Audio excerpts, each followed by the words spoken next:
have our public advocate, Tish James. She's here. She's strong and outspoken. And I applaud the mayor for his efforts on climate change to divest from fossil fuels. But I thought that was a creative, good move. But Tish was the first one to have the hearings on it, to raise the issue, and to bring national leaders into our city to speak out on it. So it's not the first time that I've seen her become a leader on issues that are critical to our state and our city. And she's uncovered fraud in the way construction workers are trained. She helped pass legislation to prevent companies from asking prior salary history so that people, particularly women, aren't paid less than they deserve. I particularly respect this because I've tried to pass the same bill on the national level. She was successful. I'm still trying. But this is one of the ways that people keep women in lower paid jobs by looking at their underpaid payment in other jobs and basing the pay on that. She's also been an outspoken advocate for the 2nd Avenue subway. Have you enjoyed that subway ride? $1.3 billion in federal funds. She's been a good friend and a good ally, and I'm so glad she's here to speak with us today.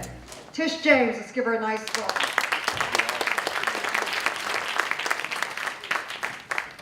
I want to thank my Shiro, Congresswoman Carolyn Maloney, whose shoulders I stand on.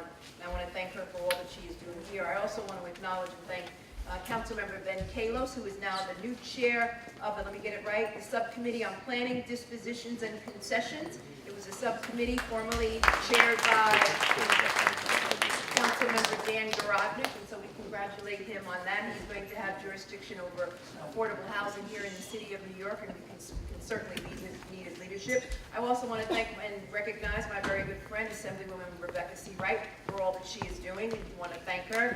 Obviously, she will join me on equal pay for equal work, and I really want to thank her on helping me pass legislation in the city to ban salary history because we recognize that here, not only in our city and in our state, the feminization of poverty is a major issue. And last but not least, of course, I want to recognize Beth Finkel for all that she is doing as the president of AARP. I want to thank her so much. And lastly, let me just recognize my very good friend Trudy Mason, who I would not be in this position but for Trudy Mason, and I thank her.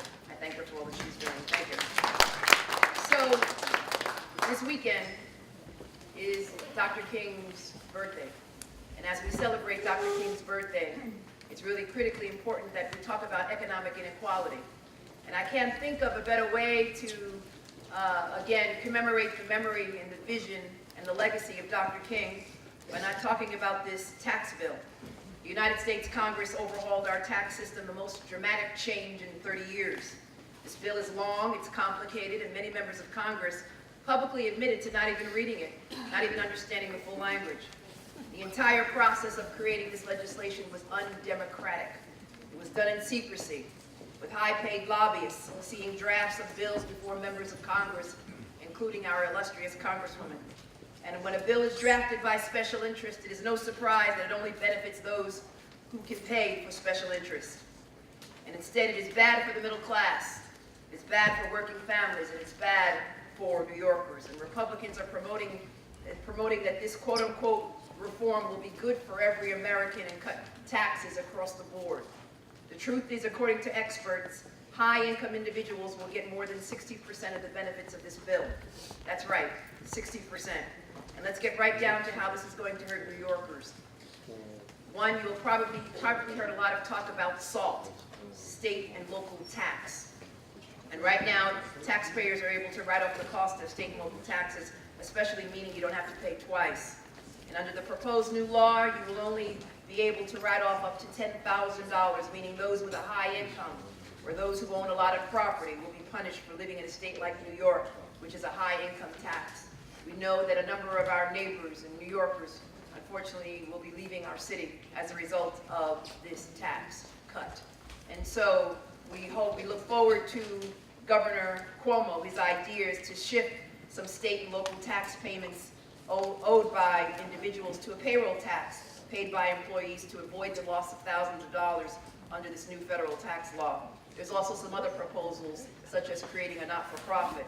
And we look forward to working with Governor Cuomo and the mayor of the city of New York to mitigate the loss of tax write-offs for New Yorkers.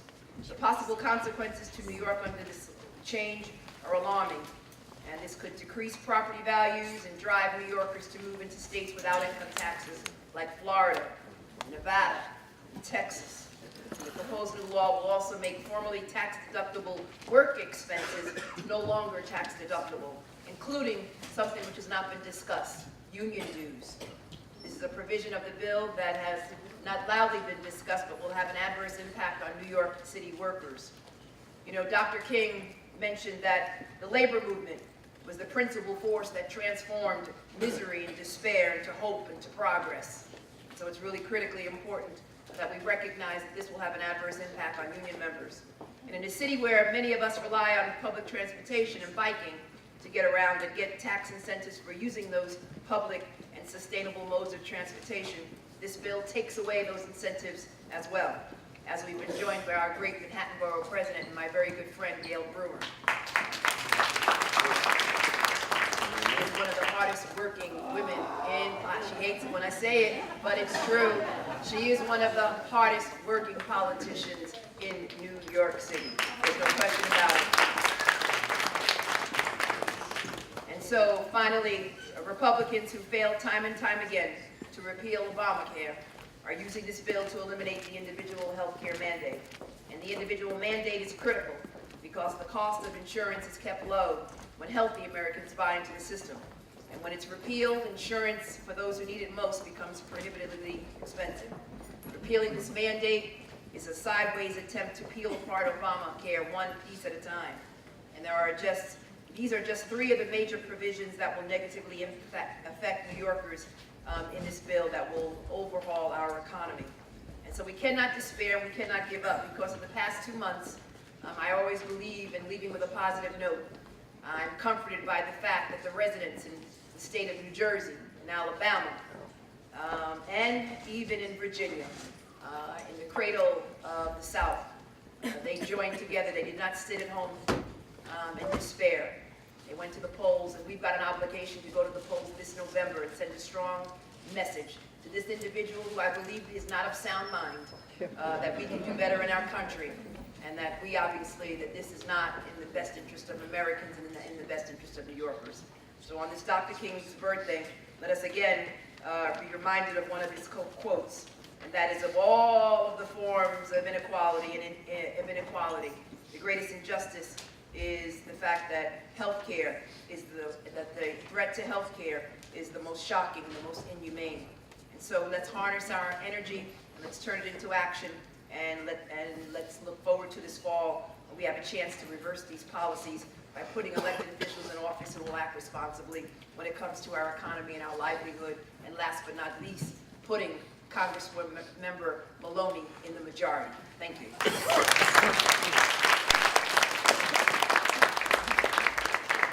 Thank you so much, Tish. And she did underscore that this is the weekend of Martin Luther King, and her quote she used was my favorite of his also. He always said of all the inequalities, the worst is in healthcare. And as a young girl, when I went into politics, my whole life, my goal was healthcare for all. And we worked on it my whole life. The city council, the state assembly, when I worked for the speaker, and in Congress, it was the top priority. We finally passed it. But in this bill, this tax bill, the president, by executive order, repealed the mandate that everybody be in the system. Now, why is Social Security a success? Everyone's in the system. Why is Medicare and Medicaid a success? Everyone's in the system. And even if you look at automobile insurance and other forms of insurance, everyone is required to be part of the system. So by pulling the mandate out, it's going to unravel the health care bill. It's going to raise prices and really weaken the system dramatically. And I have a panelist here that can speak more beautifully on it, that understand it more in depth, but that is a devastating part of the bill. Another goal, it's interesting, when I went to Congress, I had 10 goals. I've accomplished all of them. I thought even health care, only they're unraveling it. And, but one of them was to pass the Equal Rights Amendment. You know, I wanted to build a 2nd Avenue subway. Well, we built it. We're now going up to 125th Street. You know, health care for the 9/11 workers. Well, we got an $8 billion program. All kinds of initiatives to help women, children, families, and education. But I never could push the Equal Rights Amendment for equal pay for equal work. And the only way you will ever enforce equal pay for equal work is by passing the Equal Rights Amendment, that it's enforceable by law. It's that simple. But the new Assemblywoman has succeeded in getting it in the governor's plan for the state of New York to lead the country by ratifying its own state Equal Rights Amendment. It's Rebecca Seawright. It's among many, many achievements that she's secured for our community. She has lots of titles. She's on lots of committees. She's done lots of things. All you got to know, she's important. She's doing a good job for our community. I'm honored that she's here with us. Assemblywoman Seawright. Well, thank you, Carolyn Maloney. She is truly America's Congresswoman. I'm so proud to have her representing me and all of you in Washington, D.C. And she has introduced the Equal Rights Amendment every year that she's been in Congress. And it's because of her advising me that I introduced a bill in the New York State Legislature to put the ERA in the New York State Constitution. It's on 3rd reading on the floor. It's out of the Judiciary Committee. It has the full support of Speaker Hasty. So thank you, Congresswoman Maloney.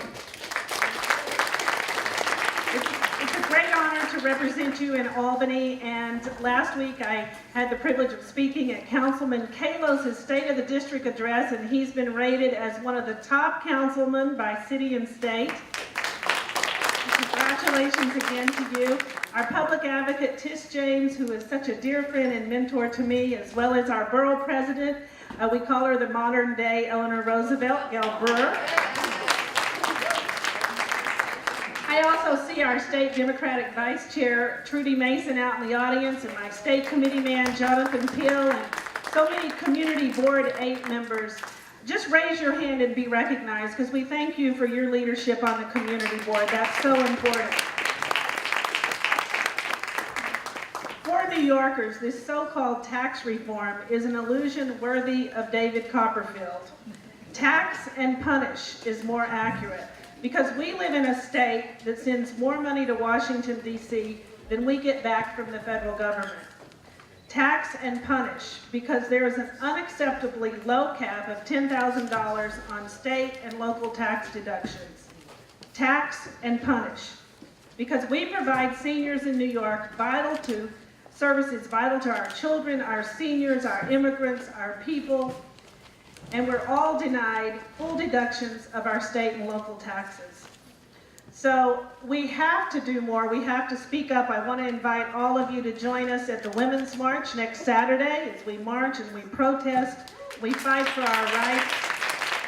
On March 16th in my district office, I'm going to have a rent-freeze clinic, and I want to invite you all to take a flyer at the back of the room.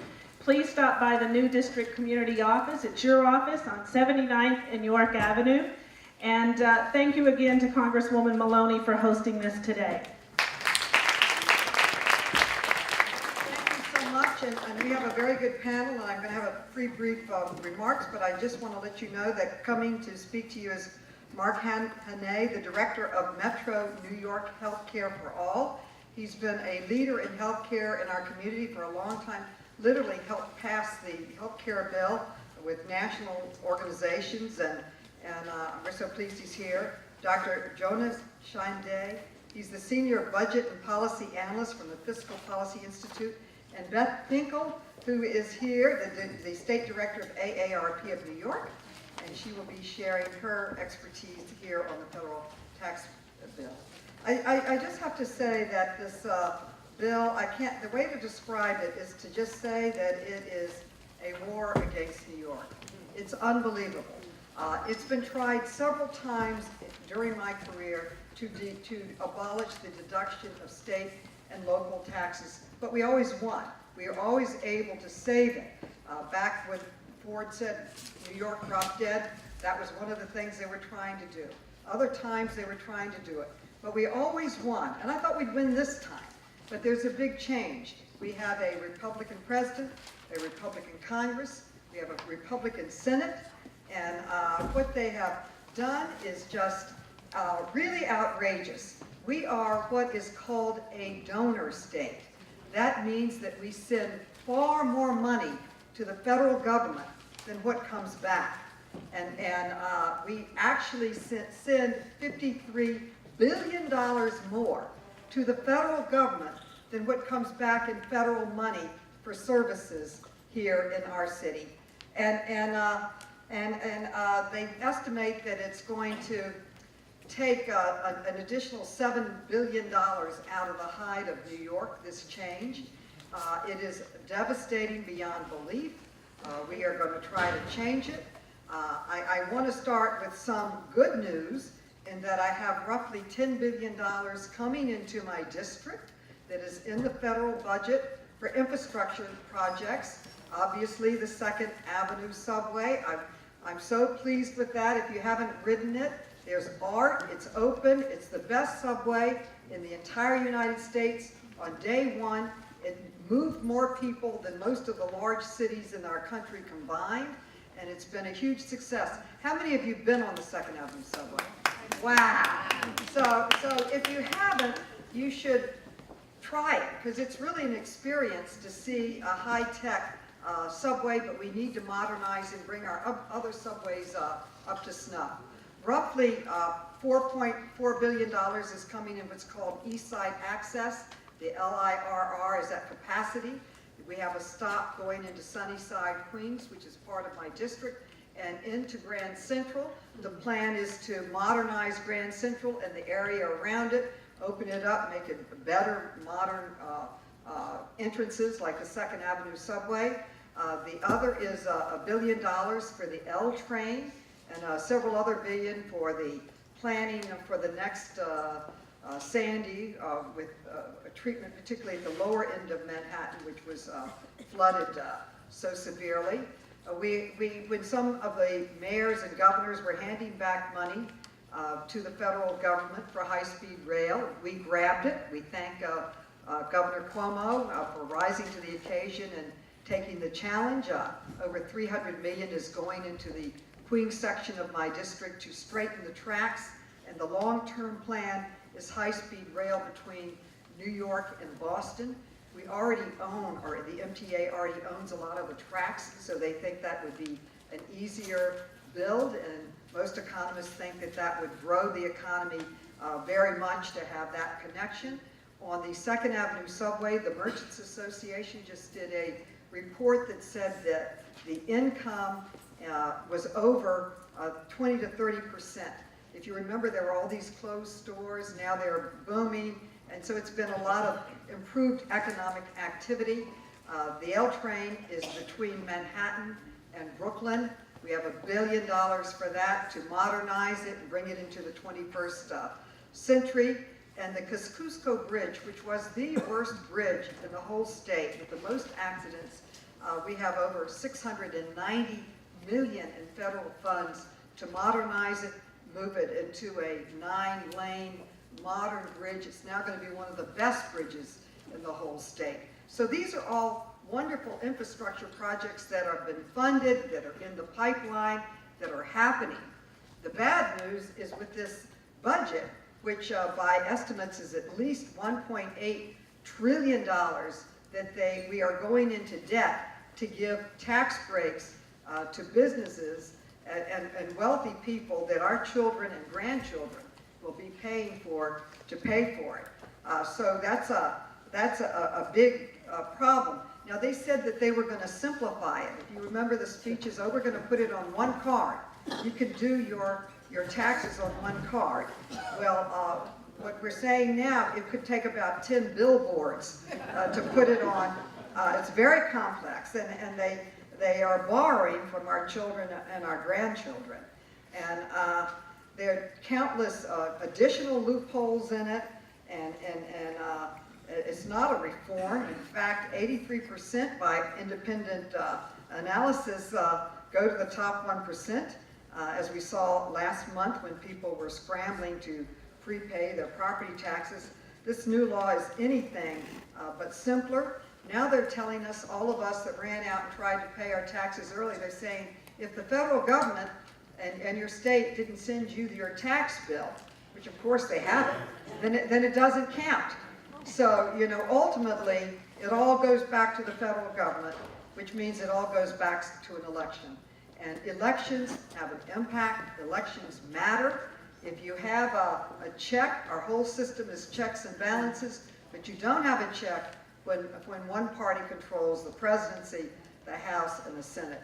They can just push things through. So the easiest way to turn it back is to just win an election. And I can remember my 8th grade government teacher saying, we don't have revolutions in our country, we have elections. We shoot at the ballot box. So I think if you don't like this tax plan, I don't like it, be ready to shoot at the ballot box. I got to tell you that there are going to be higher taxes for a lot of places, but particularly for the city of New York. Over half of all New Yorkers, as well as more than half of our households in my congressional district, depend on the deduction of the state and city taxes. Now, I for one applaud localities that take initiative to tax their own people, to come up with ideas, to do the infrastructure, to invest in it. All this $10 billion was matched by federal, or rather by state money, and in some cases city money. But now that you can't deduct it, it's double taxation.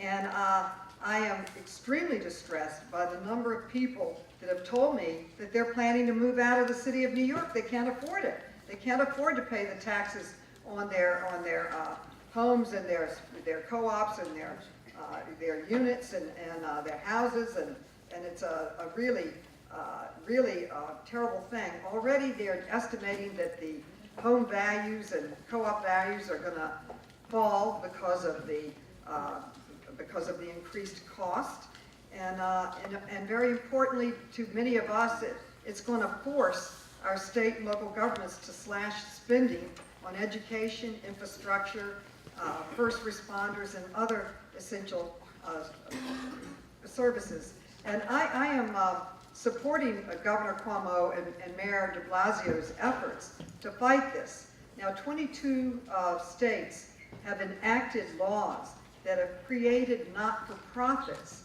and the not-for-profits are paying for essential services. Therefore, if you paid into a not-for-profit, then it would be deductible. It's a not-for-profit. So that is one area that our governor and mayor are looking at. Already, Governor-elect Phil Murphy is publicly working on this and pushing it. Another way that they are trying to fight back is on payroll taxes. They are shifting the SALT to employer-side payroll taxes. Therefore, corporations can deduct, then you would be able to deduct this. Now, our governor has announced that he's going to sue the federal government. I'm glad he's trying. He's going to sue the federal government. But we can't depend on any of this because Democrats, and our governor and mayor are Democrats, are not in charge on the federal level. So the federal level in our federal system can overrule these decisions. But I admire them for fighting back and trying, but it's going to be a hard fight. And the deductions that they are abolishing, it's only the beginning of the harm inflicted on New Yorkers by the new law. It threatens the well-being, I would say, of seniors, children, and our country's healthcare system by repealing the individual mandate that we spoke about earlier with the healthcare system. It has been estimated by the nonpartisan government oversight budget office that an estimated 13 million Americans will lose their health care and premiums will go up. They are estimating roughly $1,900 per year for a family of 4. And middle-class families who make too much to qualify for financial assistance will bear the brunt of this premium increase. And pre-existing conditions will no longer be covered. I mean, it just goes on and on. AARP estimates increases from 1,500 in 2019. And 5 million Americans 65 and up will see no tax break in 2019. And it just goes on and on and on. But to summarize, the new Republican tax law will borrow over $2 trillion to give massive tax breaks to corporations that are already making record profits, and to extremely wealthy individuals who are already enjoying unprecedented income. It is estimated that the massive new debt will trigger a $25 billion cut to Medicare this year alone, and it will force deep cuts in other programs that seniors and low-income Americans depend on. And they've made no secret that their next step is to go after Medicaid, Medicare, and Social Security. So to make a comparison between individuals and corporations, corporations get a permanent tax cut from 35% to 21%.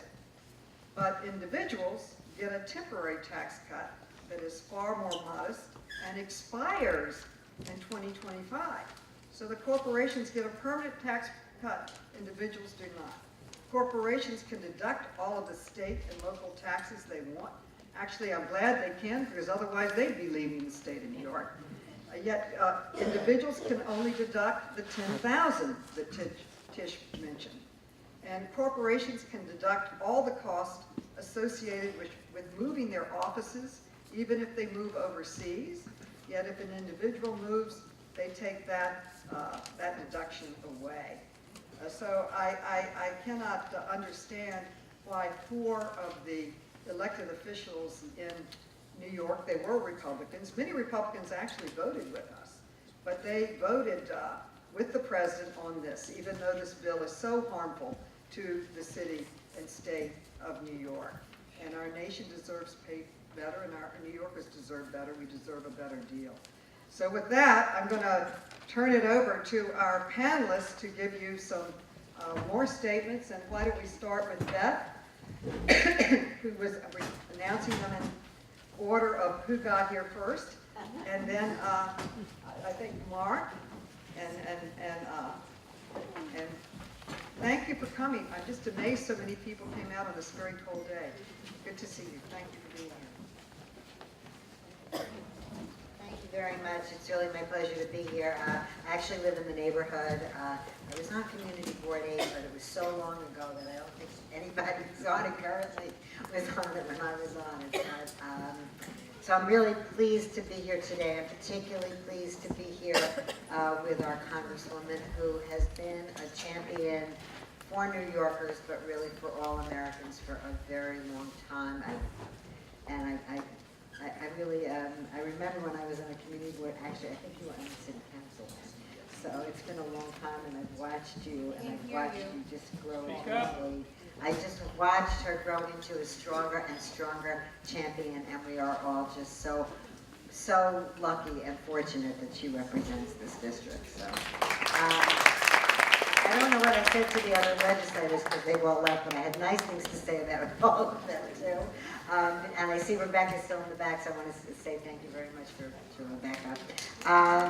So anyway, let me just talk quickly about AARP and why we're in this. I noticed a lot of hands going up saying that you're AARP members, and I guess I'm here to be the one to tell you that, you know, we're fighting a good fight, and we got quite a bit in that is actually okay, and unfortunately, there's a lot in that tax bill that we are extremely upset about.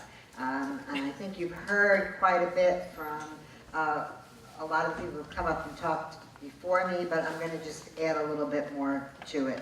First, just a little bit more context. AARP has 38 million members in this country, and I can tell you we have a state office in every one of the states, plus District of Columbia, Puerto Rico, and the Virgin Islands, and every single staff person and every single volunteer was out there hammering at every elected official to let them know that they have to protect 50 plus and their families. So in New York State, we have 2.6 million members, and here in New York City, we have 800,000 members. So for all of you who took action, who called your legislators, maybe not your district, you didn't have to do too much encouragement because we have a leader here, but I really would say that I would hope that you would sign up and become e-advocates for AARP. Then you'll get our alerts. You can call your friends and neighbors who live in districts that maybe they did vote for this. I can tell you there were 5 upstate congressmen who voted for this tax bill, and I just want to underscore what the congresswoman said.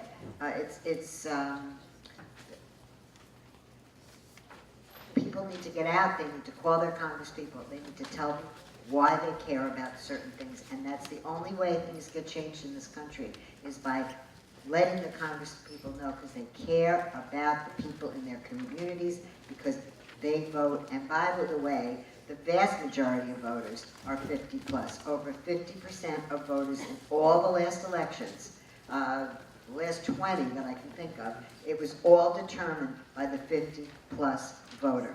So use your power, don't sit back.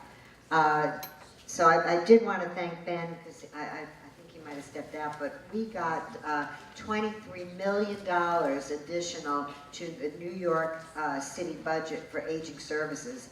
I've been working in this for 25 years. It's the first time.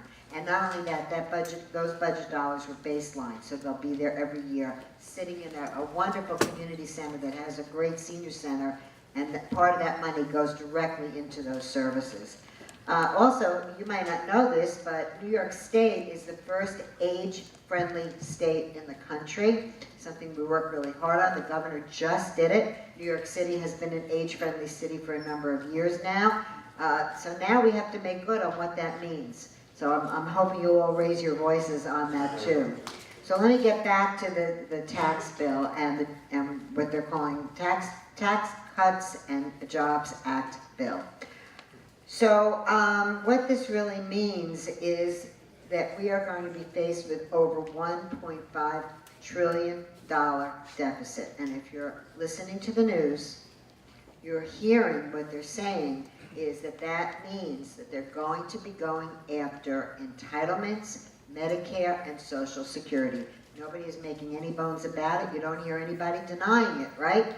So we really have to get out there and make sure that people understand that this is absolutely unconscionable.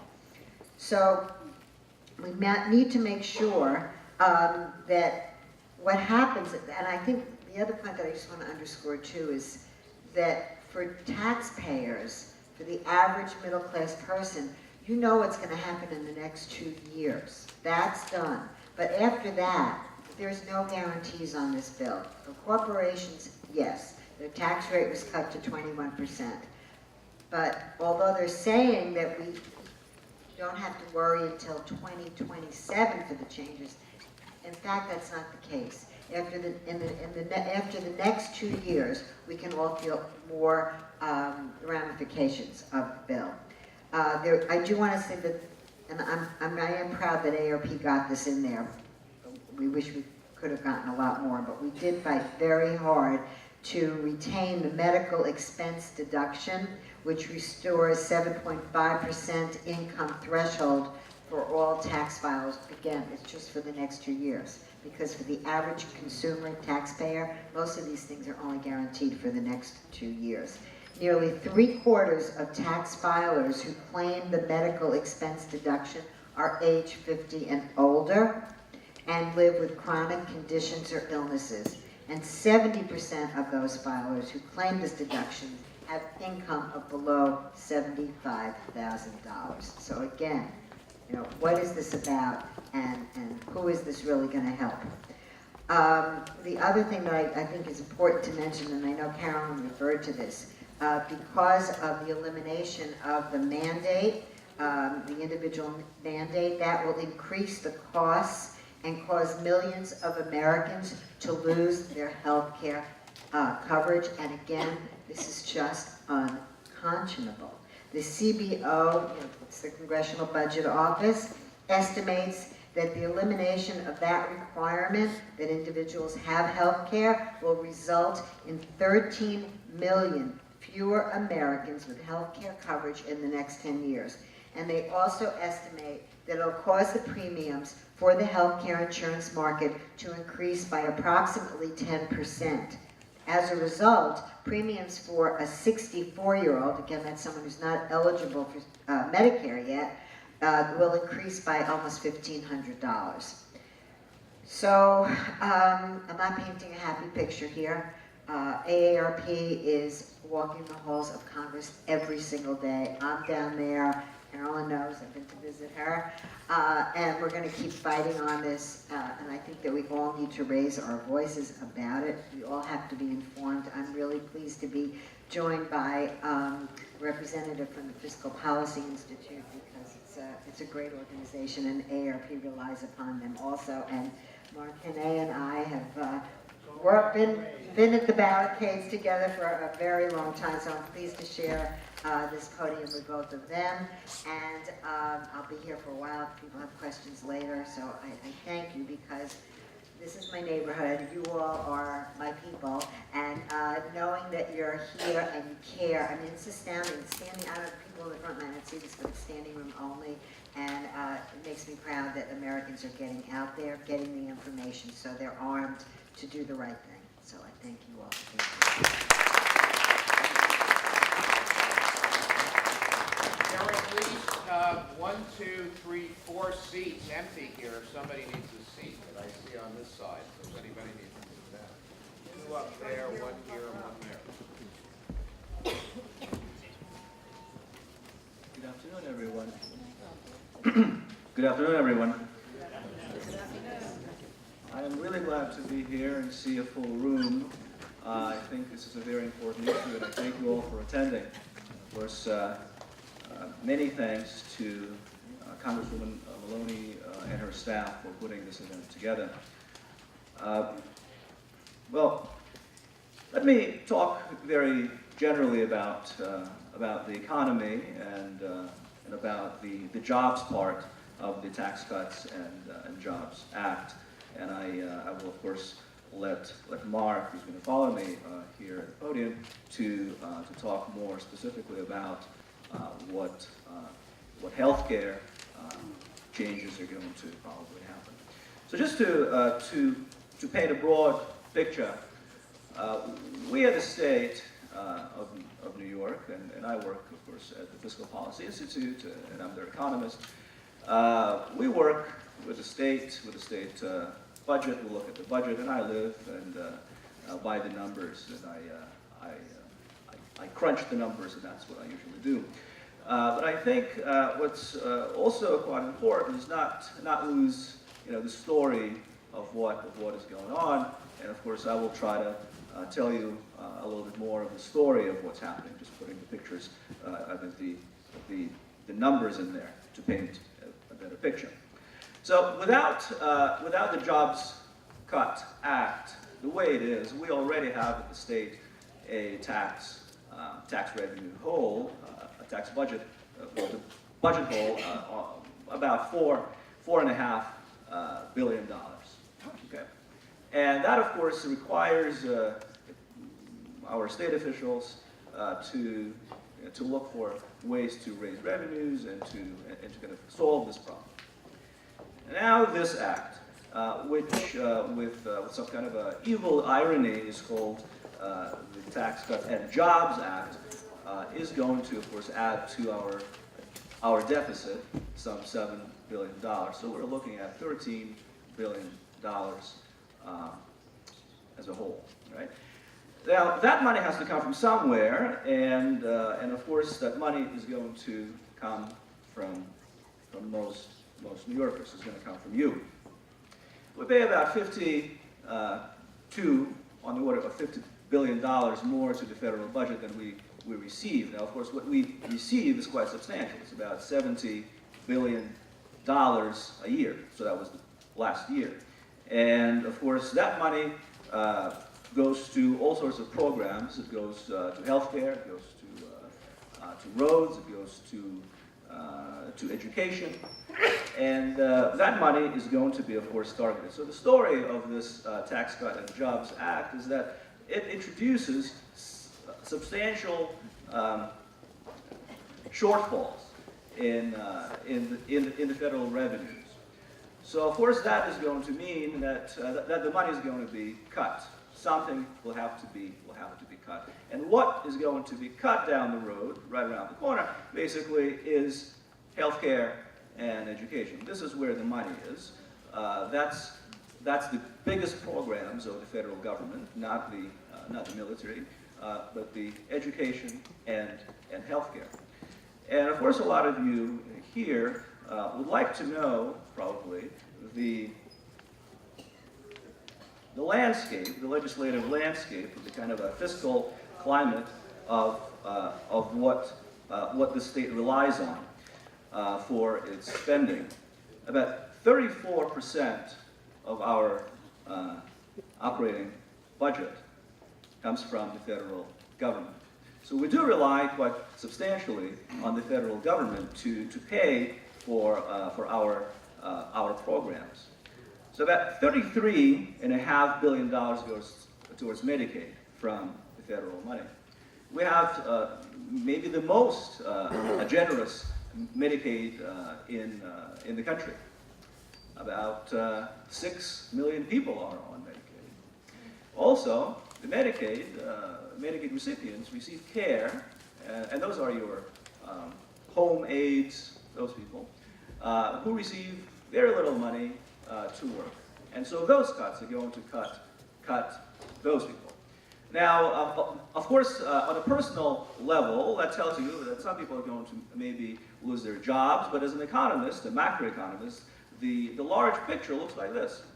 People with small incomes need every single dollar of their income to live, right? So dollar for dollar, if you're making $20,000, $25,000, that's the money that is going to be taken out of the economy here in New York, okay? So that means that all the people, all the businesses that rely on this money to be spent will not be able to get it. So that is not a Jobs Act. It's a jobs killing act.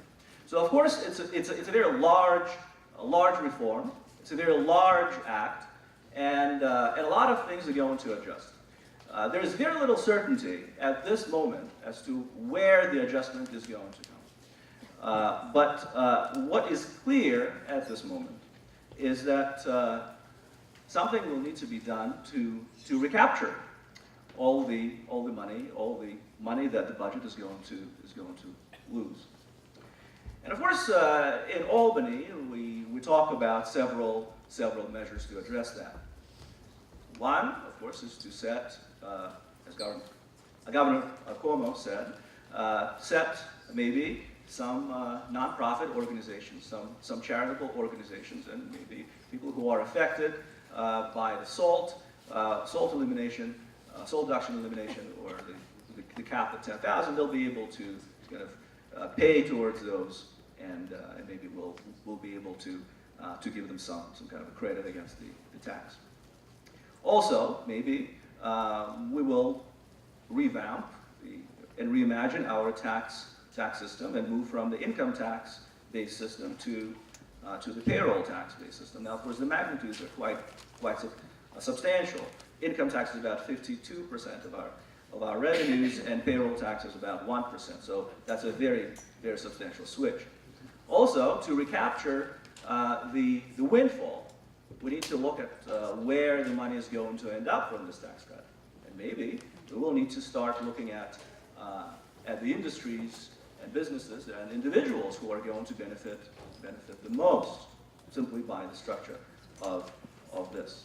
However, simply recapturing the windfall is not going to help us down the road. Because the federal cuts to education and healthcare are highly probable, it is important to start thinking about growing the revenue. and start thinking about maybe adding to our taxes. Okay. So I will close now with this. It would be impossible, of course, I believe, for the other side, for the Republicans, to move with this agenda very far if people were not apathetic. So the only way to reverse this detrimental and negative tax agenda and the agenda, the philosophy of the federal government that is pursued now, where the wealthy get more than the poor, which is a trickle-up economics, is not to be apathetic. And of course, seeing all of you in this room makes me very optimistic that is going to be the case. Thank you.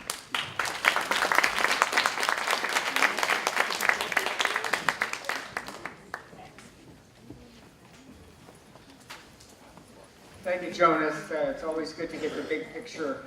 And hello, Beth. We're always in the trenches together.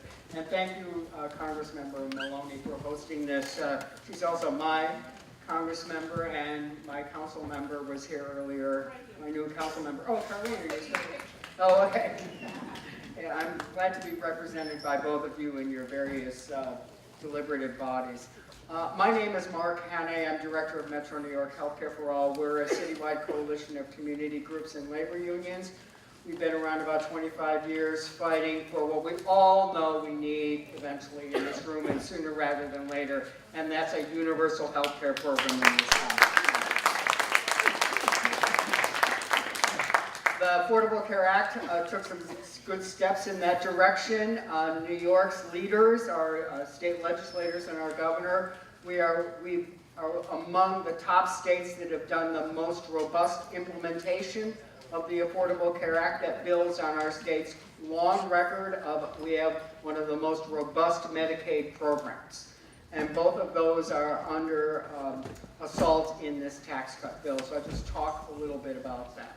First is this concept of the individual mandate that you've heard of before. And I want to kind of tease that out a little bit. It's somewhat mischaracterized. There's nobody necessary, if you are otherwise uninsured, meaning you don't have coverage through an employer of yourself or someone in your family, or you don't already qualify for a public program like Medicare or Medicaid, or your kids are in CHIP or something like that. If you're otherwise uninsured, no one is forcing you to buy insurance. What the reality is that you have a choice. You can either go into the new ACA marketplace and buy your coverage there, and if your income is of a certain level, you will qualify for financial assistance to help you purchase that coverage. Or you can choose to go uninsured and you pay an additional tax that goes to the federal government that pays for uncompensated care. Or when you become sick and you show up in the hospital ER, the hospital gets paid. So there's a logic here. You have a choice. You can either go insured or go uninsured, but in either case, you're going to be putting some money on the table in that. And if you go the ACA route, you probably get some financial assistance for that. 3/4 of the New Yorkers who use that new marketplace do qualify for financial assistance. We've done a really smashing job here in New York. Our uninsured rate is now down to less than 5% in New York. And when we look at children, it's less than 2%. We have near universal health care for children in New York, and we should be very proud of it. And our premiums in our market have dropped by more than half when the new system came into play. So what's going to happen in this with the individual mandate, as you've heard, the Congressional Budget Office has projected that over the 10-year period of the new tax law, 13 million people will lose their coverage, primarily because they'll drop it because the prices are going to go up such that they can't afford it anymore. And here in New York, it's projected a little less than 850,000 New Yorkers will find themselves in that situation over that period of time. So that's a risk. But we have already lived through this experience here in New York. In the early 1990s, we enacted a law here in New York that required insurers to take everybody regardless of their health condition and to not charge them more based on your health condition. So we did this about 20 years before the federal government did that. And at that point in time, we had about 120,000 people in our individual market. Until the ACA came in, what happened over that 2-decade period is our individual market dropped to less than 20,000 people, and our insurance premiums went up 200%. So we have lived through this experience of what it's like to not have an individual mandate. We know what that's like. What's happened as a result of the ACA is we now have about 400,000 people in our individual market. It has really bounced back to life. And as I said before, the premiums dropped by over half when the new system came in. So we've got a lot at risk here. There is one thing we can consider. We could do like Massachusetts did about over a decade ago, and we could enact our own individual mandate here in New York to require people to have coverage. So that's something that obviously our state officials are going to have to be looking at. I do want to say for the year 2018, things are pretty stable and going to be okay. We're going to have, the rates have been already set. We've got people enrolling. We're meeting, if not exceeding, our numbers from the previous year. So we'll be okay for 2018, but come 2019, we'll have to sort of see what the new situation presents us with. So that's the situation around the individual mandate. That's one direct impact of the tax cut bill on healthcare. The second, you've already been mentioned, is there will be automatic cuts to the Medicare program. Under a provision of the Budget Control Act that was enacted in 2011, there is a sequester process that was put in place across the board budget cuts when the budget deficit exceeds a certain level. And now that the Congress has voted under this tax bill to blow up the budget deficit by a whopping $1.5 trillion, there will be these automatic cuts that are going to kick into place. The first year is $25 billion, but over the 10-year period of this law, it will compound to over a $400 billion cut to the Medicare program. Now, these cuts will not be directly on beneficiaries. These are cuts on providers. These are cuts on the doctors and the hospitals that you go and see. So it will sort of trickle down to beneficiaries, but indirectly. So that's something that we have to face. The third impact of this bill on healthcare, and this is what we call an indirect impact, is in the budget resolution that Congress adopted in late October that set out the guidelines and authorized Congress to move ahead with the tax cut bill and fast track it the way they did through the Senate and allowed them to increase the deficit by $1.5 trillion. There were instructions that that budget deficit is to be made up by a $1 trillion cut to the Medicaid program over the 10-year period, and a $500 billion cut to Medicare. They did not detail in this, because it was just a resolution, how those cuts are going to be impacted, but that's where they're going to make up the $1.5 trillion. They're quite clear about where they're going to go. So what we have coming at us in this year's session is we're going to be facing a spending cuts bill that will be quite dramatic, that will go after healthcare programs, but not just healthcare programs. They're going to be going after social service programs across the board in order to make up this, because they've got, they have already had an existing budget deficit. They're adding another $1.5 trillion to it, and they also now want to pay for an infrastructure bill. So where is all this money going to come from? It's going to come out of Social Security, Medicare, Medicaid, food stamps, Head Start, Meals on Wheels, public education programs, you name it, it's going to be on the chopping block. So we're going to have a big fight there.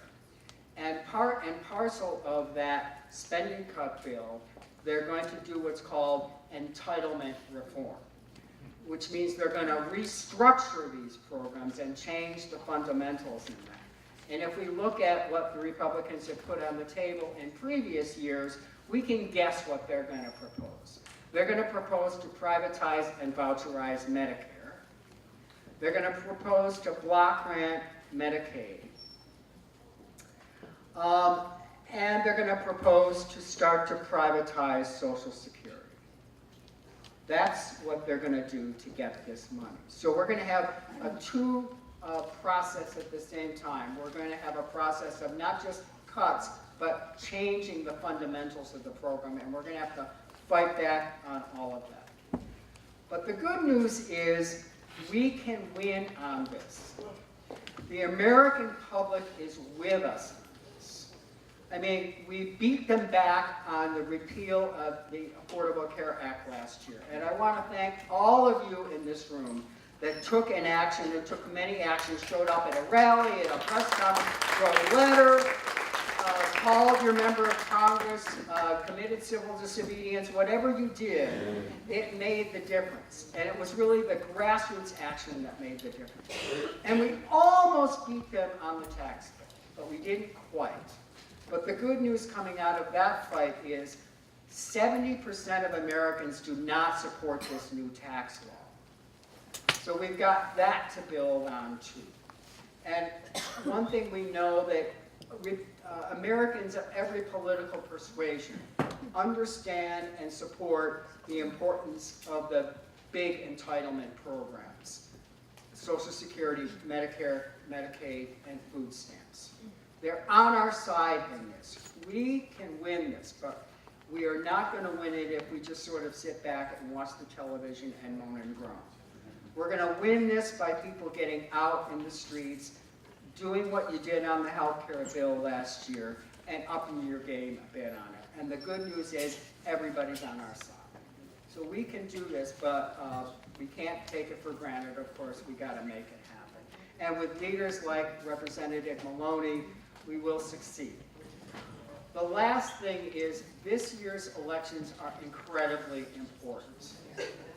It is very important that we register voters, that we educate voters, and that we mobilize voters and get them to the polls. Because what we need to do come next year is we need a very different Congress that is committed to these programs, as Representative Maloney has long been. She needs a bit more colleagues on her side, and then we can start to do the things that need to be done. Like, there is good tax reform that could happen, but it did not happen in this bill. So we could think about closing all those tax loopholes that are hanging out there, that need to be closed, to actually generate the money so that we can make Social Security better, so that we can make Medicare better, so that we can make the Affordable Care Act better, so that we can make food stamps and Medicaid better, and so quite frankly, we can move to a real universal health care program in this country. So we can do this.